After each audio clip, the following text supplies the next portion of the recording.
नमस्कार साथियों, मैं सुभाष चंद्रा। साथियों, हम आज का जो टॉपिक है हमारा वो बोर्ड से रिलेटेड टॉपिक है। और साथियों, टॉपिक स्टार्ट करने से पहले हमारे चैनल को लाइक एंड सब्सक्राइब करें। चलो साथियों, बात करते हैं आज का टॉपिक। तो आज का जो टॉपिक है वो अभिक्रिया का वेग स्थिरांक। अभिक्रिया का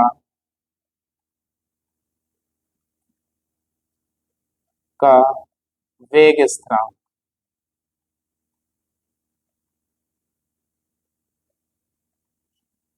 साथियों, वेग स्थिरांक को प्रदर्शित किससे करते हैं? वेग स्थिरांक को प्रदर्शित करते हैं के से। क्या होता है ये वेग स्थिरांक, जरा इसके बारे में समझते हैं। तो साथियों, वेग स्थिरांक उसे कहा जाता है, जैसे मान लो कोई अभिक्रिया है, उस अभिक्रिया में जो अभिकारक होते हैं, अभिकारक कहाँ होते हैं? तीर से पहले होते हैं। तो अभिकारक की जो सांद्रता होती है उस सांद्रता के वेग के क्या हो जाए? बराबर हो जाए, तो उसी को अभिक्रिया का क्या कहते हैं? वेग कहते हैं। चलो समझते हैं एक परिभाषा के माध्यम से। किसी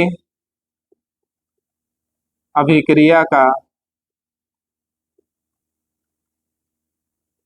अभिक्रिया का वेग स्थिरांक वेग स्थिरांक उस समय अभिक्रिया के अभिक्रिया के वेग के के बराबर होता है जिस समय जिस समय अभिकारक की सांद्रता अभिकारक की सांद्रता इकाई हो। अभिकारक की सांद्रता इकाई हो तो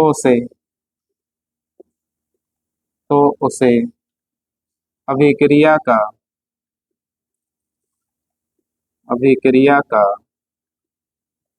वेग स्थिरांक स्थिरांक कहते हैं और इसे के से प्रदर्शित प्रदर्शित करते हैं। तो साथियों, समीकरण के द्वारा इसको समझते हैं। एग्जाम्पल के तौर पर एक समीकरण है, सपोज करो ए प्लस बी तीर।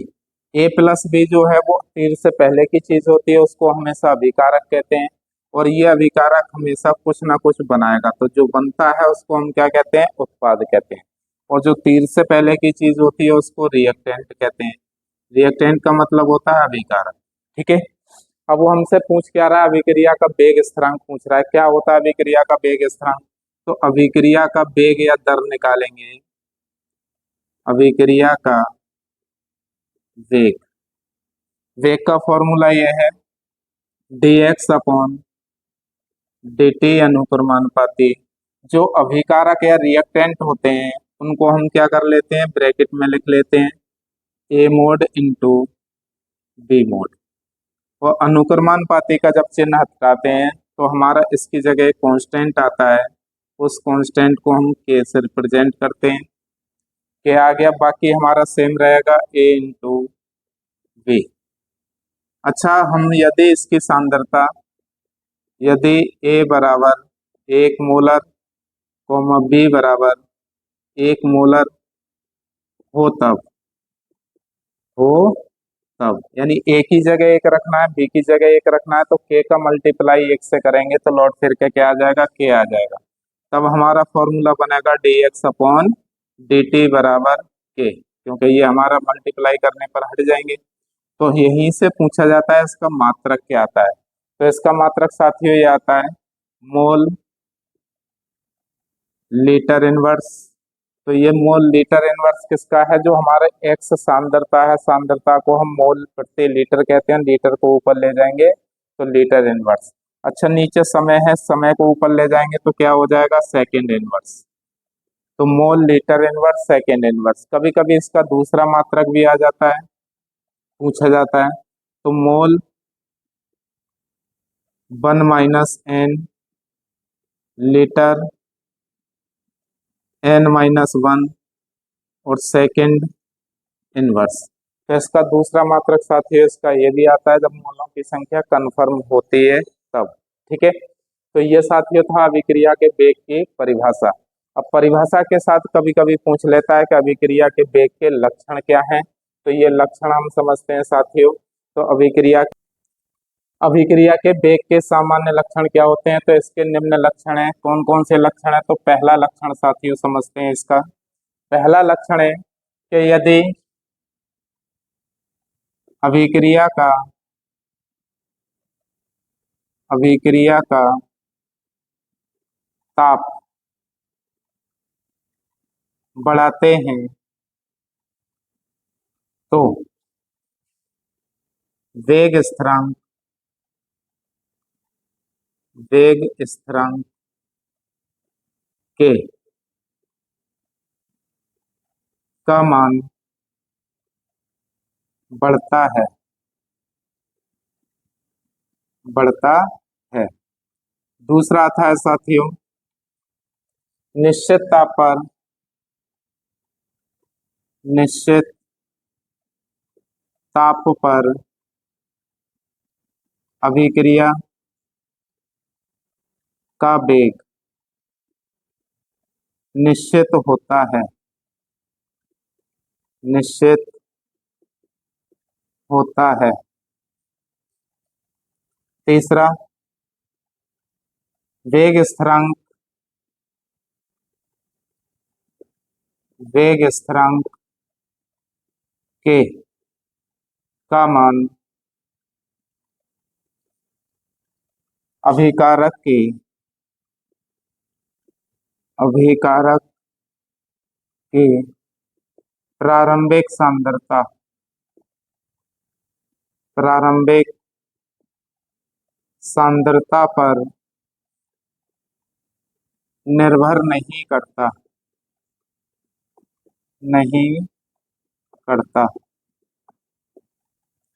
चौथा पॉइंट है साथियों, वेग स्थिरांक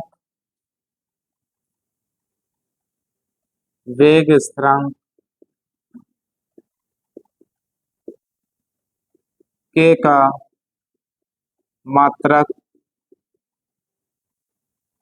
अभिक्रिया की कोटि पर निर्भर करता है निर्भर करता है। तो साथियों इसके ये लक्षण थे। इन लक्षण को साथियों अगला टॉपिक है हमारा अभिक्रिया की कोटि किसे कहते हैं। यह अभिक्रिया की कोटि से बोर्ड एग्जाम में और वैसे कंपटीशन जितने भी होते हैं उनमें कुछ ना कुछ यहाँ से पूछा जाता है। सबसे ज्यादा इम्पोर्टेंट टॉपिक आता है हमारा अभिक्रिया की कोटि, जो हर साल बोर्ड एग्जाम में पूछा जाता है। चलो समझते हैं साथियों है क्या चीज है अभिक्रियाई कोटि। तो अभिक्रियाई कोटि ये होती है कि वह कोई अभिक्रिया है, उस अभिक्रिया समीकरण में उपस्थित अभिकारक अणु की, अभिकारक अणु कहाँ होते हैं, तीर से पहले, अभिकारक अणु की सांद्रता पदों की घातों के योग को ही क्या कहते हैं, अभिक्रिया की कोटि कहते हैं। अभिक्रियाई कोटि को समझते हैं एक परिभाषा के माध्यम से। क्या है, किसी अभिक्रिया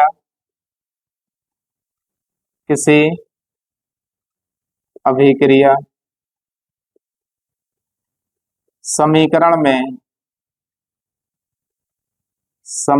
में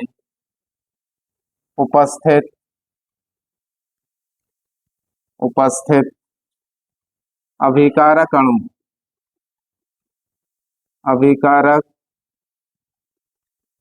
अणु की सांद्रता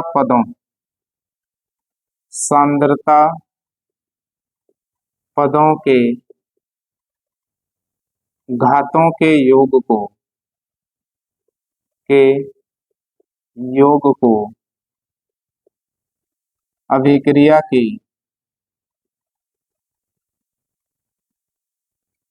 की कोटि कहते हैं, कोटि कहते हैं। और कोटि का मान, कोटि का मान 0, 1, 2, 3, भिन्नात्मक, भिन्नात्मक हो सकता है,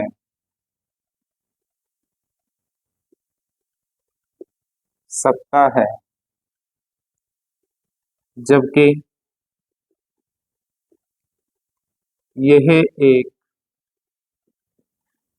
प्रायोगिक विधि है, प्रायोगिक विधि है। साथियों एक चीज और ध्यान रखना है आपको, वो ध्यान ये रखना है कि अभिक्रिया की जो कोटि होती है वो जल की सांद्रता पर निर्भर नहीं करती। तो नोट में लिख लेना, अभिक्रिया की कोटि, अभिक्रिया की कोटि जल की सांद्रता पर निर्भर नहीं करती, नहीं करती। तो क्या है साथियों, परिभाषा को समझते हैं एक बार और। किसी अभिक्रिया समीकरण में उपस्थित, कोई अभिक्रिया है उस समीकरण में उपस्थित अभिकारक अणु की सांद्रता पदों की, सांद्रता पदों के घातों के योग को ही अभिक्रियाई क्या कहते हैं, कोटि। और कोटि का मान 0, 1, 2, 3 और भिन्नात्मक हो सकता है। भिन्नात्मक का मतलब 1/2, 3/4, 1/4 कुछ भी हो सकता है। जबकि यह क्या है, प्रायोगिक विधि है। प्रायोगिक का मतलब है प्रैक्टिकल बेस विधि है, ठीक है ना। चलो साथियों समझते हैं इसको एक एग्जाम्पल के माध्यम से। तो क्या एग्जाम्पल है वो समझते हैं। एक एग्जाम्पल मान लेते हैं, ए प्लस बी तीर क्या है, उत्पाद है, ठीक है। इसके मोलों की संख्या m मान लेते हैं, इसके मोलों की संख्या क्या मान लेते हैं, n मान लेते हैं। कुछ भी आ सकता है, n की जगह 2 आ जाए, 3 आ जाए, कुछ भी ले सकते हैं। और हमसे पूछ क्या रहा है, अभिक्रिया की कोटि पूछ रहा है, अभिक्रिया की कोटि। तो अभिक्रिया की कोटि कैसे निकालते हैं, बराबर ए की घात कितनी, तो ए की घात जितने इसके मोल हैं वो घात में बन जाएंगे, इंटू बी की घात कितनी, तो बी के जितने मोल हैं वो बन जाएंगे, कितने हैं, एन। और गुणा में घातें क्या हो जाती हैं, जुड़ जाती हैं, तो घातों का योग क्या आ जाता है, एम प्लस एन। यही क्या है, इसकी अभिक्रिया की कोटि है। अभिक्रियाई कोटि के साथ अब समझते हैं साथियों अभिक्रियाई कोटि के प्रकार। कोटि के प्रकार इसके निम्न प्रकार की कोटि होती हैं, कौन कौन सी होती हैं, चलो समझते हैं। यह निम्न प्रकार की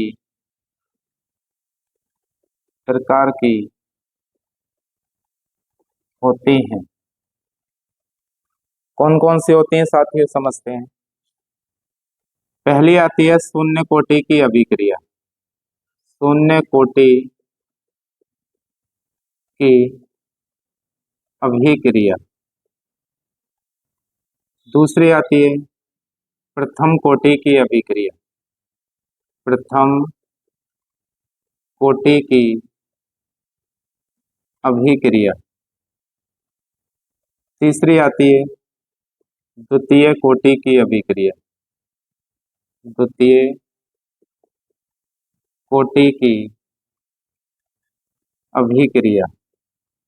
और चौथी आती है तृतीय कोटि की अभिक्रिया, कोटि की अभिक्रिया। तो साथियों इनमें से जो हमारे बोर्ड के सिलेबस में हैं वो केवल दो हैं, शून्य कोटि की और प्रथम कोटि। ये आपके सिलेबस में नहीं है। तो साथियों इन दो को हम समझते हैं, और ये दोनों टॉपिक ऐसे हैं जो क्वेश्चन में एक ना एक बार पूछा जाता है। अगर इनका डेरिवेशन पूछ लेता है, डेरिवेशन नहीं पूछेगा तो साथियों इनसे संबंधित क्या पूछ लेता है, न्यूमेरिकल पूछ लेता है। आता जरूर है, 4-5 नंबर का क्वेश्चन इस चैप्टर से आते हैं, ठीक है। तो समझते हैं एक सिंपल वे में और साधारण तरीके से, जो हमारे तरीके से समझ लेंगे, ठीक है। क्या है? तो पहला आता है हमारा शून्य कोटि की अभिक्रिया। शून्य कोटि की अभिक्रिया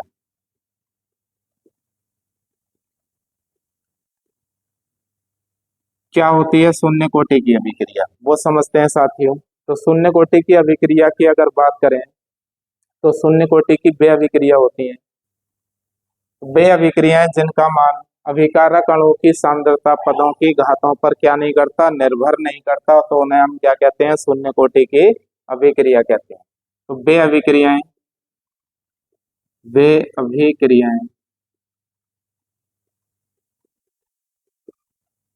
अभिक्रियाएं जिनका मान जिनका मान अभिकारक अणु अभिकारक अणु की सांद्रता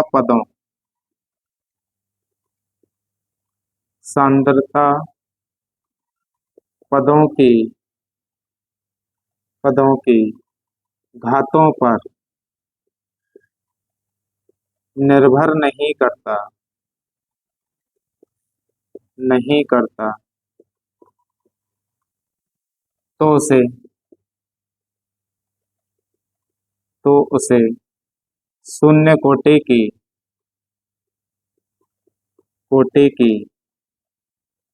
अभिक्रिया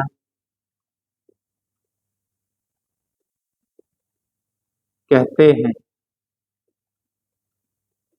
शून्य कोटि की अभिक्रिया कहते हैं। और ये अभिक्रियाएं और ये है अभिक्रियाएं अभिक्रियाएं उत्प्रेरक उत्प्रेरक की उपस्थिति में उपस्थिति में होती हैं। कौन कौन से उत्प्रेरक हैं जिनकी उपस्थिति में होती हैं? जैसे एनआई उत्प्रेरक हो सकता है, एफई हो सकता है, मोलिब्डेनम हो सकता है, ठीक है, B2O5 हो सकता है, एच न्यू हो सकता है, एच न्यू आदि। यदि ये अभिक्रिया उत्प्रेरक की उपस्थिति में होंगी तो वो क्या होंगे? शून्य कोटि की अभिक्रिया होंगी। और ये अभिक्रिया सांद्रता पदों की घातों पर निर्भर नहीं करती। समझते हैं साथियों एक एग्जाम्पल के माध्यम से। और क्या है एग्जाम्पल? एग्जाम्पल ये है कि एक इक्वेशन आपने पढ़ी होगी H2 + Cl2। हाइड्रोजन का अगर क्लोरीनीकरण करते हैं तो ये क्लोरीनीकरण हमेशा एच न्यू की प्रेजेंस में होता है। किसकी प्रेजेंस में होता है? H new. और एच न्यू की प्रेजेंस में होने पर ये यौगिक क्या बनाता है? हमारा कंपाउंड बनता है हमारा TiZCl। तो उनमें से दो दो क्या ले लेते हैं? कॉमन ले लेते हैं। और अभी हमने क्या बताया था कि जिस अभिक्रिया में कोई उत्प्रेरक आ जाता है इनमें से या कोई और भी उत्प्रेरक आ जाता है तो उनका मान कभी भी अभिकारक अणु की सांद्रता पर निर्भर नहीं करता है। तो साथियों निकालते हैं इसकी अभिक्रिया की कोटि। तो अभिक्रिया की कोटि बराबर जो अभिकारक के अणु हैं, इन अभिकारक के अणु के जितने भी मोल हैं उन मोलों का योग क्या करना है? आपको जीरो करना है। क्यों करना है जीरो? क्योंकि जिस समीकरण में उत्प्रेरक आ जाता है वहां पे ये मोलों की संख्या पर निर्भर नहीं करती। तो H2 की संख्या कितनी हो सकती है? एक हो सकती है, लेकिन हम एक मानेंगे नहीं क्योंकि उत्प्रेरक को देखते ही क्या कर देना है? जीरो कर देना है। दूसरा Cl2 है तो Cl2 का भी कितना करना है आपको? एक मोल है, लेकिन एक मोल नहीं लिखेंगे, घात कितनी लिखेंगे? जीरो। क्यों लिख रहे हैं? क्योंकि इसमें भी प्रेरक सक्रिय है। तो जब घातों का योग क्या करते हैं? जोड़ते हैं, तो घातों का योग 0 + 0 बराबर कितना आ जाता है? जीरो आ जाता है। कौन सी कोटि की है? तो ये अभिक्रिया शून्य कोटि की है। किसकी है? शून्य कोटि की अभिक्रिया। कलित वेग समीकरण या फिर पूछ लेता है कि इसका व्यंजक क्या है, तो साथियों समझते हैं। माना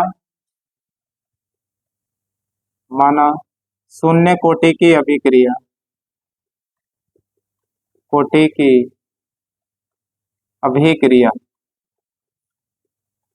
अभिक्रिया निम्न है। क्या है? तो एक अभिक्रिया मान लेते हैं, ए तीर उत्पाद। ए क्या है? यहाँ पे अभिकारक है, और अभिकारक की सांद्रता कौन कौन सी होती है? तो एक होती है इसकी प्रारंभिक सांद्रता, प्रारंभिक सांद्रता, और ये सांद्रता हमारी टी समय बाद कितनी हो जाती है? ए जीरो हो जाती है। कितनी हो जाती है? ए जीरो। उत्पाद की क्या रहती है? जीरो रहती है। तब अभिक्रिया का वेग निकलवाता है। क्या निकलवाता है? वेग। तो अभिक्रिया का वेग, अभिक्रिया का वेग, क्या सूत्र है अभिक्रिया वेग का? तो फॉर्मूला पढ़ा होगा, D X upon D T अनुक्रमानुपाती। पहले क्या लेंगे? इसकी सांद्रता ए लेते हैं, सांद्रता ए। ठीक है, या फिर डायरेक्ट क्या ले लेते हैं? ए जीरो ले लेते हैं, कि ए की सांद्रता कितनी है? प्रारंभिक सांद्रता ए जीरो है। ठीक है, तो इसको हम कर लेते हैं, यदि ए की सांद्रता ए जीरो है, ए की सांद्रता ए जीरो हो, तब ए जीरो बराबर एक रख दें। क्या रख दें? एक। अगर हम इसकी जगह एक रख देंगे साथियों, तब हमारा फॉर्मूला क्या बनेगा? D X upon D T, अनुक्रमानुपाती का चिन्ह हटाते हैं तो क्या आता है? हमारा के आता है। और इसकी ए जीरो की जगह हम क्या रख लेते हैं? एक रख लेते हैं। क्या रख लेते हैं? एक। के का मल्टीप्लाई एक में करेंगे तो लौट फिर के क्या आ जाएगा? के ही आ जाएगा। अब दोनों ओर को क्या करना है? एक तरफ सांद्रता रखनी होती है, दूसरी तरफ टाइम होना चाहिए, तब इसको क्रॉस मल्टीप्लाई कर लेते हैं। क्या कर लेते हैं? क्रॉस। क्रॉस मल्टीप्लाई करेंगे तो डी एक्स बराबर के इंटू क्या आ जाएगा? डी टी, क्योंकि डी टी इधर जाएगा तो मल्टीप्लाई में हो जाएगा। अच्छा, दोनों ओर का क्या करना है आपको? समाकलन। दोनों ओर का समाकलन करने पर, करने पर अगर दोनों ओर का समाकलन करते हैं साथियों, तो डी एक्स बराबर के इंटू डी टी, यही तो समीकरण आएगी। इसका समाकलन कर दो, इसका भी समाकलन कर देते हैं। जब समाकलन का चिन्ह हटाते हैं तो यहाँ पे कांस्टेंट आता है, साथ में क्या आता है? डी फैक्टर हट जाता है। क्या हट जाता है? D factor. और जब डी फैक्टर हटेगा तब हमारी इक्वेशन क्या बनेगी? कि यहाँ से डी हटा, समाकलन हटा, तो यहाँ पे बचता है एक्स। क्या बचता है? एक्स। अगर हम यहाँ से समाकलन हटाएंगे तो समाकलन में यहाँ के बचेगा, और डी फैक्टर हट जाएगा तो क्या बचा? टी बचा। अच्छा, जब समाकलन हटाते हैं तो एक नियतांक आएगा आई। क्या आएगा? आई। और इस आई बराबर हम क्या मान लेते हैं? आई बराबर जीरो मान लो। क्या मान लेते हैं? जीरो। यदि आई बराबर जीरो हो तब, ठीक है, तब हमारी इक्वेशन बचती है एक्स बराबर के टी, और के को यहीं छोड़ दें, टी को इधर लाएंगे तो के बराबर क्या आ जाती है इक्वेशन? एक्स अपॉन टी आ जाती है। अब साथियों इसी का मात्रक पूछा जाता है, तो ये डेरिवेशन किसका है? शून्य कोटि का है। तो इसका जो मात्रक है वही मात्रक है मोल लीटर इनवर्स। क्यों कहा मोल लीटर इनवर्स? क्योंकि एक्स सांद्रता है, और सांद्रता को मोल प्रति लीटर में, लीटर को ऊपर ले जाएंगे इनवर्स। ये क्या है? Second inverse, second inverse. तो साथियों ये है इसका मात्रक। अब समझते हैं शून्य कोटि अभिक्रिया के सामान्य लक्षण। तो इसके निम्न लक्षण है। कौन कौन से लक्षण है जरा समझते हैं। इसके निम्न लक्षण है, निम्न लक्षण है। पहला लक्षण है शून्य कोटि की अभिक्रिया, शून्य कोटि की अभिक्रिया निम्न समीकरण का, निम्न समीकरण का पालन करती है, करती है। कौन सी समीकरण का पालन करती है? तो अभी पढ़ी थी हमने, के बराबर एक्स अपॉन टी। इस समीकरण का क्या करेगी? ये पालन करेगी। ठीक है, दूसरा आता है शून्य कोटि की अभिक्रिया की अभिक्रिया में सांद्रता तथा, सांद्रता तथा समय के बीच, समय के बीच ग्राफ खींचने पर ग्राफ खींचने पर एक सरल रेखा प्राप्त होती है। कौन सी सरल रेखा प्राप्त होती है, तो इसको समझते हैं एक डायग्राम के माध्यम से। सरल रेखा की बात करें तो नीचे टाइम रहता है, ऊपर क्या रहती है, सांद्रता रहती है। क्या रहती है, सांद्रता। जब इसके बीच ग्राफ खींचते हैं तो ग्राफ खींचने पर एक ये रेखा प्राप्त होती है, तो ये क्या होती है, सरल रेखा। ये सांद्रता है, ये समय। ठीक है। तीसरा है शून्य कोटि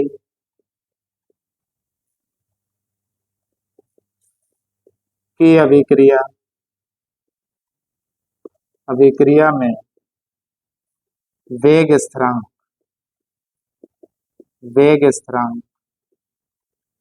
का मात्रक mole litre inverse second inverse होता है।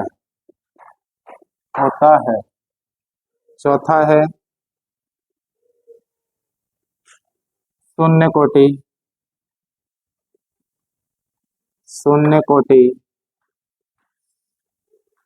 की अभिक्रिया में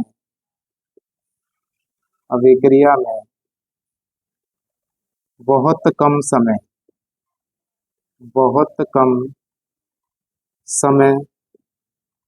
लगता है। बहुत कम समय लगता है। तो ये इसके चार क्या थे,